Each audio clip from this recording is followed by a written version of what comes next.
So, this is our last topic, transfer of training. It is interesting to note that learning of one task does not remain confined to that specific task only. That learning is used in other situation also. मतलब कोई भी learning जो हम करते हैं वो एक task तक नहीं रहती है, उसको हम यूटिलाइज कर सकते हैं दूसरी जगहों पर भी। That learning is used in other situation also. कोई भी लर्निंग हम यूज़ कर सकते हैं दूसरी सिचुएशंस में भी। A person's ability to utilize knowledge, skills and any kind of learning is highly appreciated. किसी भी इंसान की जो एबिलिटीज़ होती हैं, जो भी वो नॉलेज गैदर करता है, यूटिलाइज कर सकता है अपनी नॉलेज और स्किल्स को, any kind of learning is highly appreciated. उन्होंने जो भी लर्निंग गैदर की है वो हाईली अप्रिशिएट होती हैं।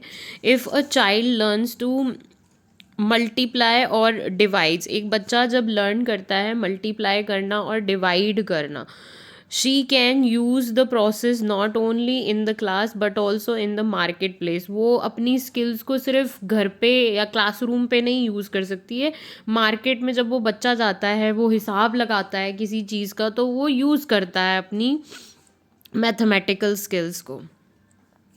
Transfer of training refers to the process of using earlier learning in new situation. Transfer और training refer करता है उन processes को using earlier learning, जिसमें earlier learning होती है new situation में।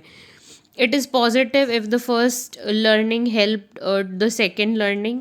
अगर पहली लर्निंग दूसरी लर्निंग को हेल्प करती है तो वो पॉजिटिव होती है।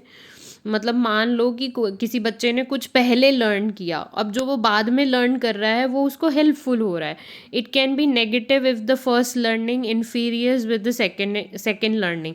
ये लर्निंग नेगेटिव भी हो सकती है अगर फर्स्ट लर्निंग दूसरी लर्निंग में बाधा डाल रही है या परेशानी डाल रही है। It can be zero if the first learning neither help nor interferes with the second learning. ये ज़ीरो भी हो सकती है अगर जो पहली लर्निंग है या पहला कुछ उसने लर्न किया है वो किसी सेकंड लर्निंग में कुछ काम नहीं आ रही है। तो इसको हम डिटेल में समझने की कोशिश करते हैं कि पॉजिटिव लर्निंग क्या होता है, नेगेटिव लर्निंग क्या होता है और ज़ीरो लर्निंग क्या होता है। बस आप ये माइंड में रखिए कि पॉजिटिव लर्निंग जब पहली लर्निंग की गई लर्निंग दूसरी लर्निंग को सपोर्ट करती है। नेगेटिव लर्निंग जब पहली लर्निंग की गई दूसरी लर्निंग में प्रॉब्लम क्रिएट कर देती है। ज़ीरो लर्निंग जिसमें पहली लर्निंग ना तो सेकेंड लर्निंग में कुछ हेल्प कर रही है या कुछ कर रही है, नाइदर हेल्प नॉर इंटरफेयर, ना हेल्प कर रही है ना इंटरफेयर कर रही है। तो ये तीन चीज़ें हैं लर्निंग में। इसको आइए अब हम डिटेल में समझते हैं। Transfer of training refers to the application of knowledge और स्किल्स। ट्रांसफ़र और ट्रेनिंग में आता है नॉलेज जो हम गैदर करते हैं, बेसिकली स्कूल में हम गैदर करते हैं, घर पे हम नॉलेज गैदर करते हैं, और स्किल्स जो हम सीखते हैं। Learn in one situation to another situation. ये जो लर्निंग है हम एक सिचुएशन से दूसरी सिचुएशन में लर्न करते हैं। Let's break it down with an example. इनको हम ब्रेक करते हैं और एग्जाम्पल्स देखते हैं। Imagine a person learns how to play chess. मान लो किसी इंसान ने सीखा कि चेस कैसे खेलते हैं। The strategic thinking pattern recognisation, जो उसकी स्ट्रैटेजिक थिंकिंग पैटर्न है वो रिकग्नाइज करते हैं।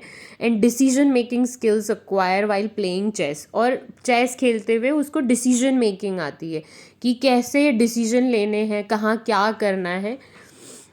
Can be transfer to the other areas of life, जो ट्रांसफ़र हो सकती है अदर एरियाज़ ऑफ लाइफ में, such as problem solving in academic और डिसीजन मेकिंग इन बिजनेस। जैसे अकेडमिक में प्रॉब्लम सॉल्विंग में, और डिसीजन मेकिंग जब वो बिजनेस में कोई डिसीजन कर रहा है। तो अगर सिर्फ हम चेस को एक गेम ना समझ के हम उसको स्किल सीखने का माध्यम बनाए तो हम उससे बहुत सारी स्किल्स को सीख सकते हैं और दूसरे एरियाज़ में अप्लाई कर सकते हैं। तो देखा जाए तो ये पॉजिटिव लर्निंग का एग्जाम्पल है, पॉजिटिव ट्रांसफ़र का एग्जाम्पल है, जहाँ पे हम चेस सीख रहे हैं जो हमारे दूसरे एरियाज़ में भी काम आ रहा है. Similarly a student who learn mathematics concept in school, जैसे कि कोई बच्चा मैथमेटिक कॉन्सेप्ट को लर्न करता है, उसको अप्लाई कर सकता है रियल लाइफ सिचुएशन में, like calculating discounts while shopping. बहुत सारे लोगों को डिस्काउंट कैलकुलेट करने नहीं आते हैं, तो अगर किसी बच्चे की मैथमेटिक्स स्किल्स अच्छी है तो वो डिस्काउंट कैलकुलेट करके बता सकता है, फास्ट कैलकुलेशन कर सकता है. आजकल तो अबेकस और वैदिक मैथ्स जैसी मैथमेटिक टेक्निक्स को यूज़ किया जा रहा है, और जिसकी मैथमेटिक्स अच्छी है वो अपने फाइनेंस को मैनेज कर सकता है आगे जाके. तो अपनी मैथमेटिक्स स्किल्स पर ध्यान देना बहुत ज़रूरी होता है, ताकि आगे जो लाइफ में फाइनेंशियल इश्यूज आए या कुछ भी आए, you guys are able to tackle that with very careful manner. Now अब बात करते हैं जो 3 चीज़ें हमने पढ़ी थी. Positive transfer occur when the skills learn in one context enhance performing in other context. मतलब अगर एक स्किल जो सीखी जाए वो एक कॉन्टेक्स्ट में तो हेल्प कर ही रही है, दूसरे कॉन्टेक्स्ट में भी हेल्प करी. तो पीछे जो हमने 2 एग्जाम्पल्स देखे थे वो इसी के एग्जाम्पल हैं कि मैथमेटिक्स अगर हम सीखते हैं तो वो दूसरे कॉन्टेक्स्ट में भी हेल्प कर रही है, चेस अगर हम सीखते हैं तो वो दूसरे कॉन्टेक्स्ट में भी हेल्प कर सकता है. लेट्स सी एक और एग्जाम्पल देखते हैं. कंसीडर अ स्टूडेंट, मान लो एक स्टूडेंट है who has learn how to effectively manage their time. उन्होंने सीखा कि टाइम मैनेज कैसे करते हैं, and organize their time while studying for exam, और अपने टाइम को ऑर्गेनाइज करना सीखा एग्ज़ाम के टाइम में. They have develop strategies to prioritize task. उन्होंने अपनी स्ट्रैटेजीज बनाई कि हम अपने टाइम को कैसे मैनेज करते हैं. क्रिएट स्टडी शेड्यूल, उन्होंने अपने स्टडी शेड्यूल बनाए, एंड अलोकेट टाइम इफेक्टिवली, और अपने टाइम को बहुत इफेक्टिवली यूज़ किया. When the student start a part time job, अब ये स्टूडेंट जब अपनी अकेडमिक में ये सारी स्किल्स को लगा रहा था, इसने अपनी पार्ट टाइम जॉब स्टार्ट करी. They can apply these time management skills to balance their work, और वहाँ पर उसने ये टाइम मैनेजमेंट स्किल्स को अप्लाई किया अपने काम और वर्क को बैलेंस करने में, अपने अकेडमिक्स और वर्क को बैलेंस करने में. Responsibilities with their academic commitment, उन्होंने अपनी अकेडमिक कमिटमेंट को भी सही से निभाया और अपने वर्क को भी. The ability to prioritize task and manage time effectively, learn during studying positively, transfer to the work place, enable the student to perform well in the context. अब एक स्किल जो उस बच्चे ने सीखी टाइम मैनेज करने की, वो ना सिर्फ उसको अकेडमिक में हेल्प कर रही है बल्कि वर्क प्लेस पर भी हेल्प कर रही है. तो यहाँ पे हम इसको बोलेंगे positive training. Now we will see the impact of the negative training. It's happen when prior learning interfere with new learning. यहाँ पे क्या होता है कि जो हमने पहले कुछ सीखा हुआ हो वो हमारी न्यू लर्निंग में हमको प्रॉब्लम क्रिएट कर रहा है. तो let's see the example. Imagine a person has learn to speak Spanish fluently. एक इंसान है जिसने लर्न करी, स्पेनिश सीखी, फ्लुएंटली उसको आ गई. Later they decided to learn Italian. अब उसने सोचा कि मैं इटालियन भी लर्न कर लूँ. However, because Spanish and Italian are both Roman languages with similar vocabulary and grammar structured, the person find it challenging to differentiate between the two languages. अब क्योंकि ये दोनों रोमन लैंग्वेजेस हैं और सिमिलर वोकेबलरी है, similar grammar structured है इसके अंदर, तो जिस इंसान ने स्पेनिश लर्न करी उसको इटालियन भी बिल्कुल सेम लग रही है और उसको वोकेबलरी लर्न करने में प्रॉब्लम आ रही है. दे माइट मिक्सअप वर्ड और ग्रामर रूल्स, और वो मिक्सअप कर देगा ग्रामर के रूल्स को, वर्ड को, leading to confusion and slower progress in learning Italian. और उसकी जो प्रोग्रेस है वो रुक सकती है इटालियन को लर्न करने में. इन दिस केस, इस केस में क्या होगा, the prior knowledge of Spanish interferes with the learning of Italian. यहाँ पे पहले याद की गई नॉलेज ने इंटरफेयर कर दिया इटालियन लर्निंग में, resulting in negative transfer of training. और यहाँ पे क्या हो जाएगा, नेगेटिव ट्रांसफ़र ऑफ ट्रेनिंग हो जाएगा. Now come to the zero transfer occurs when there's neither a positive nor negative effect to prior learning. Now new learning और new learning. अब यहाँ पे ज़ीरो इफ़ेक्ट होता है जहाँ पे जो हमने पहले लर्न किया और जो न्यू लर्न कर रहे हैं वहाँ पे। सो लेट्स सी इसका क्या एग्जाम्पल है। Imagine a student who decided most of their time to study academic. मान लो एक बच्चा है जिसने अपना सारा टाइम अकेडमिक्स में दे दिया, subject like mathematics, literature and history. उसने मैथमेटिक्स सीखा, लिटरेचर सीखा, हिस्ट्री थी सीखा। They excel in understanding complex concept and theories. उसने कॉम्प्लेक्स कॉन्सेप्ट और थ्योरीज को भी सीखा। But they do not actively participate और डेवलप प्रैक्टिसिंग स्किल्स। बट उसने कोई स्किल्स नहीं सीखी उसमें, सच एज इफेक्टिव कम्युनिकेशन, जैसे इफेक्टिवली कम्युनिकेट करना, कैसे कम्युनिकेट करना चाहिए, प्रॉब्लम सॉल्विंग कि कैसे प्रॉब्लम्स को सॉल्व करना चाहिए, डिसीजन मेकिंग और time management. As a result when this student graduate, जब ये स्टूडेंट ग्रेजुएट होगा and enters the work place, जब वो वर्क प्लेस में एंटर करेगा, दे में स्ट्रगल, तब ये बच्चा स्ट्रगल करेगा इन प्रोफेशनल सेटिंग्स, जहाँ पे प्रोफेशनल सेटिंग्स होंगी that require these practical knowledge, जहाँ पे इन प्रैक्टिकल नॉलेज की ज़रूरत हो रही है। तो यहाँ पे जो पहले सीखी गई जो स्किल्स हैं वो हमको काम तो आ रही है, but there are some other skills also which also require to cope up in the work place, जैसे communication skills. They may have difficult articulating their ideas, मतलब वो अपने आइडियाज़ बता नहीं पाएंगे क्योंकि कम्युनिकेशन स्किल्स अच्छी नहीं है। मीटिंग और राइटिंग कॉन्शियस ईमेल, जैसे उनको ईमेल राइटिंग करना हो या उनको किसी से बात करनी हो इफेक्टिवली, तो वो कर नहीं पाएगा। Problem solving, they may struggle to analyze and address real world challenge, वो एड्रेस नहीं कर पाएगा चैलेंजेस को effectively without the theoretical framework provided in academic setting, क्योंकि हमें अकेडमिक सेटिंग में सिर्फ थ्योरेटिकल वर्क प्रोवाइड करवाया जाता है, प्रैक्टिकल नॉलेज नहीं होती है। तो जब तक आप कोई भी स्किल्स को सीखोगे नहीं तो आप प्रॉब्लम सॉल्विंग्स नहीं कर पाओगे। तो यहाँ पर क्या होगा कि जो भी इंसान सिर्फ एकेडमिक पर ध्यान देगा और स्किल्स पर ध्यान नहीं देगा तो दोनों चीज़ों में बैलेंस नहीं कर पाएगा। Decision making, they may find it challenging to make quick and effective decision without prior experience in weighting opposition and considering potential outcomes. वो कोई भी अच्छे आउटकम्स नहीं दे पाएंगे क्योंकि वो डिसीजंस नहीं ले पाएंगे टाइम पे। टाइम मैनेजमेंट, दे में have trouble prioritising task meeting deadlines. Office में जो डेडलाइंस होती हैं, मीटिंग्स होती हैं, उनको बैलेंस नहीं कर पाएगा वो। एंड बैलेंसिंग मल्टीपल रिस्पॉन्सिबिलिटीज़, क्योंकि ऑफिस में एक रिस्पॉन्सिबिलिटी नहीं होती है, मल्टीपल रिस्पॉन्सिबिलिटीज़ होती हैं जिसको वो हैंडल नहीं कर पाएगा। Without practical strategies for time management, अगर वो प्रैक्टिकल स्ट्रैटेजीज़ नहीं अपनाएगा टाइम को मैनेज करने में, तो ये बच्चों को अपनी पढ़ाई के साथ साथ सीखनी चाहिए ये skill. This in this scenario, इस सिनेरियो के अंदर the academic focus on theoretical knowledge, academy जो होता है वो फोकस करता है सिर्फ थ्योरेटिकल नॉलेज के ऊपर, does not directly translate into proficiency in practical skills like communication skills, problem solving skills, decision making skills और टाइम मैनेजमेंट स्किल्स। कभी भी आपको जैसे देखोगे स्कूल्स में या दूसरी जगहों पर ये कम होता है कि कम्युनिकेशन स्किल्स सिखाई जाएं, प्रॉब्लम सॉल्विंग स्किल्स सिखाई जाएं, डिसीजन मेकिंग स्किल्स सिखाई जाएं या टाइम मैनेजमेंट सिखाया जाए। सिर्फ थ्योरी पढ़ाई जाती है। Therefore there is zero transfer of training, तो यहाँ पर ज़ीरो ट्रांसफ़र ऑफ ट्रेनिंग हो गया between academic learning and the development of these essential skills, जहाँ पे ये स्किल्स भी बहुत ज़रूरी हैं for professional success.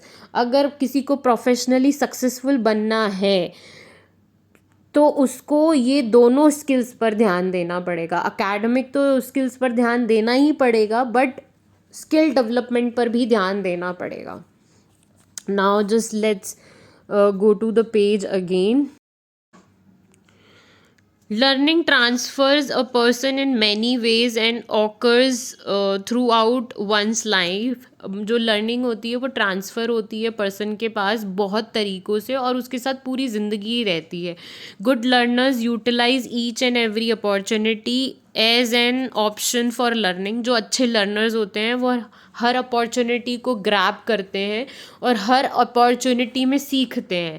The method और type of learning mentioned earlier provide only some basic ideas about learning। जो हमने मेथड पढ़े उससे बेसिक आइडियाज़ आते हैं लर्निंग के बारे में।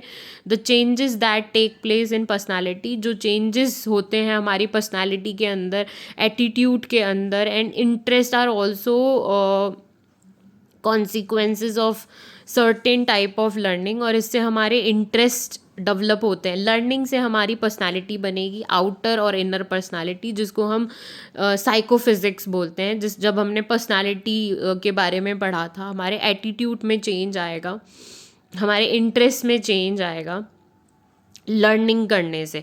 हम बोलते हैं ना कि इंसान का दिमाग हमेशा चेंज होता रहता है। वो चेंज कैसे होगा दिमाग हमेशा? जब कंटिन्यूअस लर्निंग प्रोसेस चलता रहेगा। जब हम पहले की लर्निंग तो कर ही रखी है, न्यू लर्निंग के साथ साथ चलेंगे, तब इंसान का दिमाग क्या होता है, हमेशा अपडेट रहता है, जैसे हम फ़ोन को अपडेट करते हैं। They take place in complex ways as learning progress your ability to learn also develop. जैसे जैसे लर्निंग प्रोग्रेस करेगी, आप कॉम्प्लेक्स चीज़ों को समझना शुरू करोगे और डेवलपमेंट होना शुरू होगा आपका। If you learn you become a better person. जितना आप लर्निंग प्रोसेस को कंटिन्यू रखोगे, आप एक बेटर पर्सन बनोगे, एक फ्लेक्सिबल पर्सन बनोगे। Why flexible person? क्योंकि अप्रोचेस जो हम यूज़ करते हैं दुनिया को देखने की, अगर आप फ्लेक्सिबल नहीं हैं, अगर आप चेंज को साथ में लेकर नहीं चलते हैं कि चीज़ें चेंज होती हैं, बदलाव हो, प्रकृति का नियम है, आप उसके लिए अगर फ्लेक्सिबल नहीं रहेंगे तो आप दुनिया के साथ नहीं चल पाएंगे, अपडेट नहीं रहेंगे। तो फ्लेक्सिबल रहने के साथ साथ कॉम्पिटेंट होना ज़रूरी है टू अप्रिशिएट द रियलिटी। क्योंकि जो हम कई बार चीज़ें देखते हैं, दैट्स नॉट द थिंग जो रियल हो।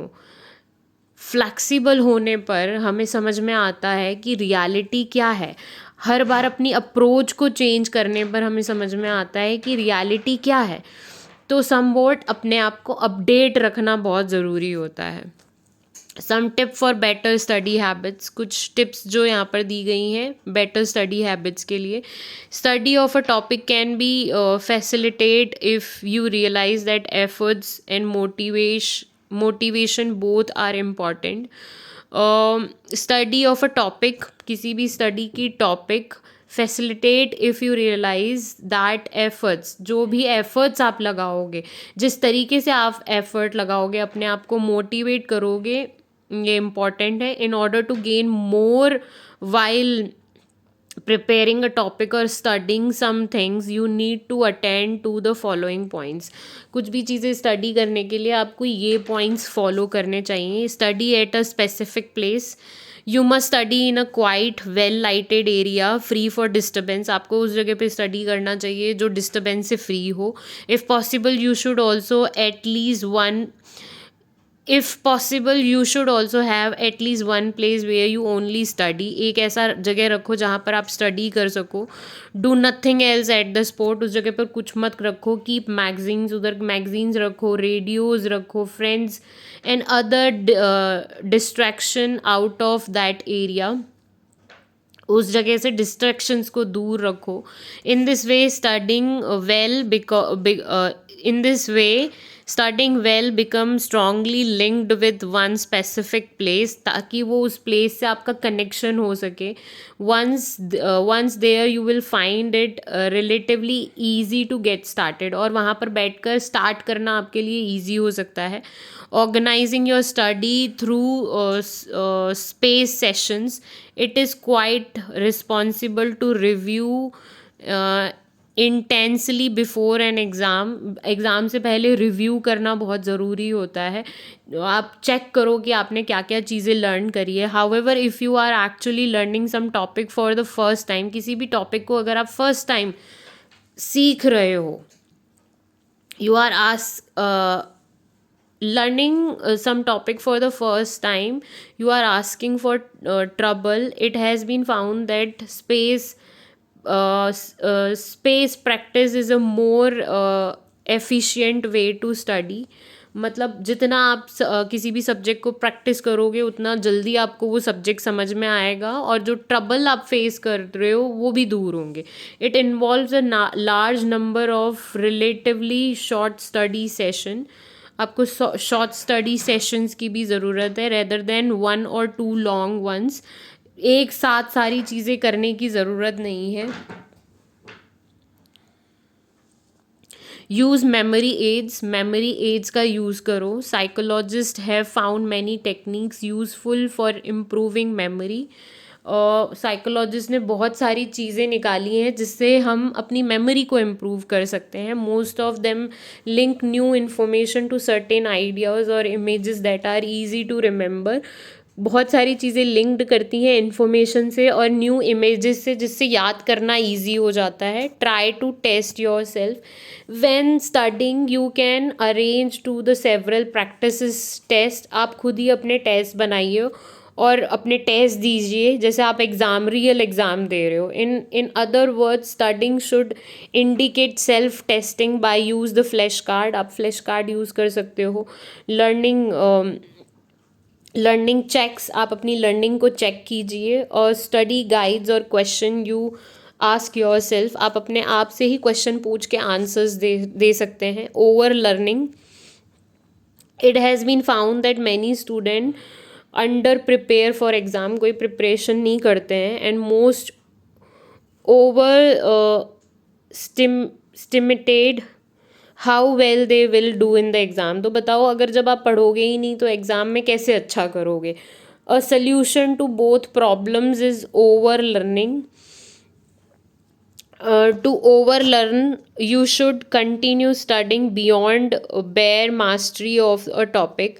This means that you need to give yourself time for extra studying and review after you think you are prepared for the test. Test से प्रिपेयर करने से पहले एक बार जस्ट देख लो कि आपने कितना लर्न किया है. ओवर लर्न भी मत करो, अंडर लर्न भी मत करो. Just go with the flow. Avoid procrastination. A tendency of procrastination is most universal.